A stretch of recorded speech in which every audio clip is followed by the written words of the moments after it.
Fallout 3 and Fallout New Vegas are two of the most iconic games in the Fallout franchise. Both games were widely loved and considered massive successes. But since they were released around the same time, there has always been a red-hot debate for which game is better. Both are set around the same time in two completely different areas of the wasteland, featuring unique storylines and gameplay experiences. So in this video, we're going to be looking at both Fallout 3 and Fallout New Vegas to answer one simple question: which game is better to play in the current day of gaming? But before we get into that, we need to get into the backstory and understand the setting of each game. Fallout 3 was released on October 28th, 2008, and it was truly unlike any game we experienced to that point. The previous Fallout games were only available to play on PC, so when Fallout 3 released on PC, Xbox 360, and PS3, it was the very first time that Fallout was able to be played by a much larger audience. Not only that, but it was the first Fallout game that Bethesda developed after purchasing the rights from Interplay Studios. Fallout 3 was a massive success and sold over 12.4 million copies. Fallout 3 is set in a post-apocalyptic world in the greater Washington, D.C. area, aka the Capital Wasteland. The main story takes place in 2277, which is almost exactly 200 years after the start of the Great War between China and the United States. You're born as a vault dweller in Vault 101, and unfortunately your mom passes away during child labor, so you're raised by your father, James. As you go through the tutorials, you also age and grow up in the vault until chaos strikes, which causes your dad to mysteriously vanish. This leads to you leaving Vault 101 and taking your first glimpse at the legendary Capital Wasteland, all in the hopes of finding your dad.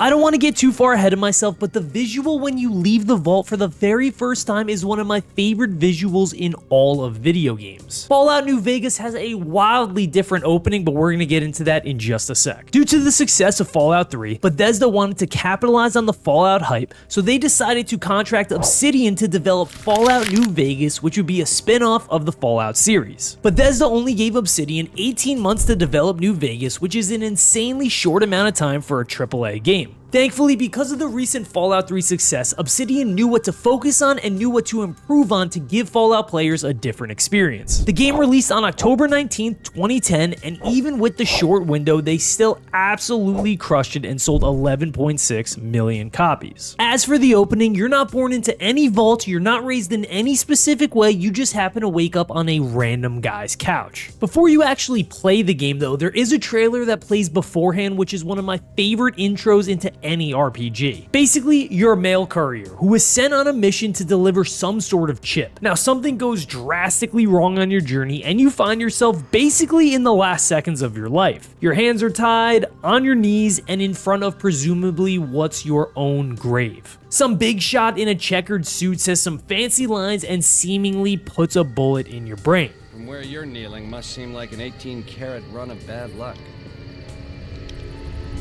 Truth is, the game was rigged from the start.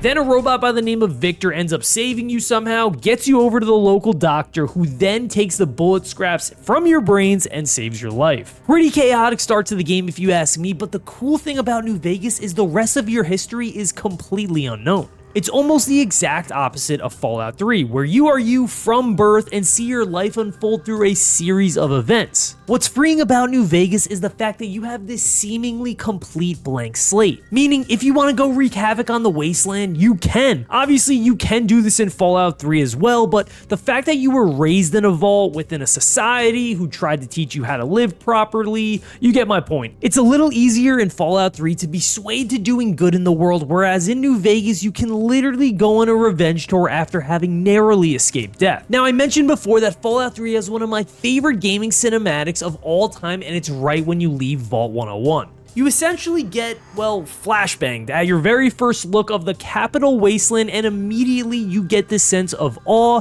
and wonder because you realize there is so much to explore. It's insane. I love the fact that you can see the Washington, D.C. monument ruins in the distance, and to me, this is so iconic. So seeing them post-nuclear war is a wild sight to see. For me, the Capital Wasteland always transcended geographical boundaries. Meaning, if the map was set in a random state, then maybe maybe people only from that area would recognize landmarks. But when you're talking about Washington, D.C., it has some of the most recognizable features in the US. New Vegas does accomplish the same sense of awe, but on a much smaller scale. I think the Mojave Desert setting has some interesting features, but right off the bat, you don't get a glimpse of the city of New Vegas upon your first sight of the wasteland. You actually have to go up this hill to get a glimpse of the city, and I will say I love the fact that New Vegas is lit up at night, and somehow, someway, even after a nuclear warfare, that Vegas charm is still out there in Nevada, baby. So the first glimpse isn't obviously a massive issue, but when you play each game for the first time, you really get that wow sense with Fallout 3 that I don't really think you get with Fallout New Vegas. Going back to Fallout 3, as you venture out in the capital wasteland, the first settlement you find is Nuketown, and this is easily one of my favorite opening POIs in any RPG. Simply put, it sets the stage perfectly for what to expect in Fallout. These people decided to build an entire city with a live nuke in the middle of it. You also find some crazy characters within the city who either worship the bomb, want to run some crazy radiation tests on you, or one specific individual who wants to arm the nuke and blow up the entire city.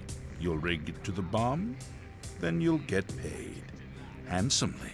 I mean, Nuketown is the perfect embodiment of the chaos that ensued after the Great War, and you're seeing it just steps after leaving Vault 101 and first exploring the Capital Wasteland. Now, you can decide right away if you'll be a good Vault Dweller and disarm the nuke, or if you just want to see the world burn and blow up Nuketown. Both are really fun options. There are so many characters, quests, and interesting moments that could happen right away. On the other hand, as you begin to play New Vegas, you're immediately set in Good Springs, which is a fine town, but there's not a ton going on. You get your first test at morality because you can either side with the Dynamite Boys of the Powder Gang and basically take over the town, or you can side with the good people of Good Spring and blow them to pieces. Cool first test, but if you're comparing the magnitude of blowing up an entire city versus siding with a gang and taking out 5 or 6 people, Fallout New Vegas just doesn't start with that same intensity, if you ask me. As we're discussing the maps, I'm a much bigger fan of the Capital Wasteland, especially early on in the game. We talked about the visuals off the jump, but early on in New Vegas and the Mojave Desert, it can feel empty, and obviously no duh, it's a desert, but I mean, you'll find random shacks with nothing really in it and then nothing around it for a while. So there is this sense of openness and emptiness, which is but let's take a quick step back and remember maybe why it's this way. Outside of obviously being in the desert, Bethesda hired Obsidian to make this game in only 18 months. I know I mentioned it before, but that is an outrageously short turnaround for a game with the magnitude of Fallout New Vegas. So the openness of the map makes sense at times. Not only does it fit the setting of the desert, but I'm sure it had something to do with the very quick turnaround. New Vegas itself as a city is awesome, don't get me wrong, but it does take you some time to get to that point in the game.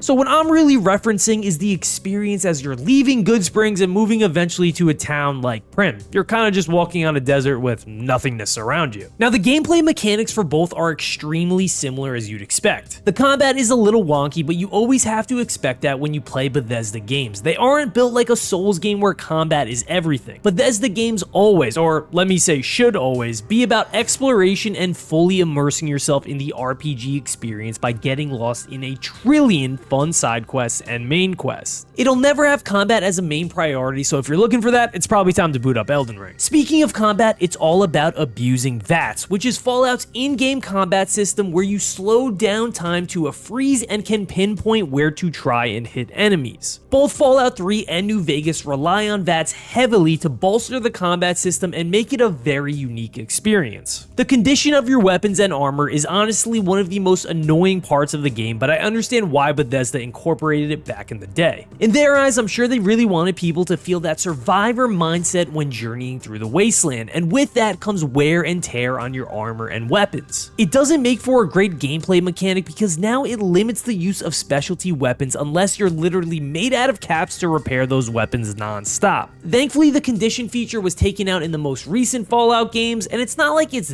that bad of a system, but it's kind of like a paper cut, it's just annoying to deal with. Now here we're gonna get to the point of the video where Fallout New Vegas really shines, and that's when you're talking about factions and all the different groups that you meet in the Mojave Desert. Now for Fallout 3, it's a great intro into factions, but you can really only join the Brotherhood of Steel, which I will say is one of the coolest moments when you first play through Fallout 3, because you simply can't believe they have power suits, miniguns, and just so much strength at their disposal. However, it's missing the key element of choice. Let me explain. Obsidian wisely expanded on this system and brought a lot more options when it comes to the faction system, and with it, morality was even more important. You have the main factions like the NCR, Mr. House, Caesar's Legion, and Yes Man all fighting for control of the Mojave Desert. The game truly lets you decide which side you want to side with, so it really just opens up this door to so many different possibilities, all with the choices being in your hands,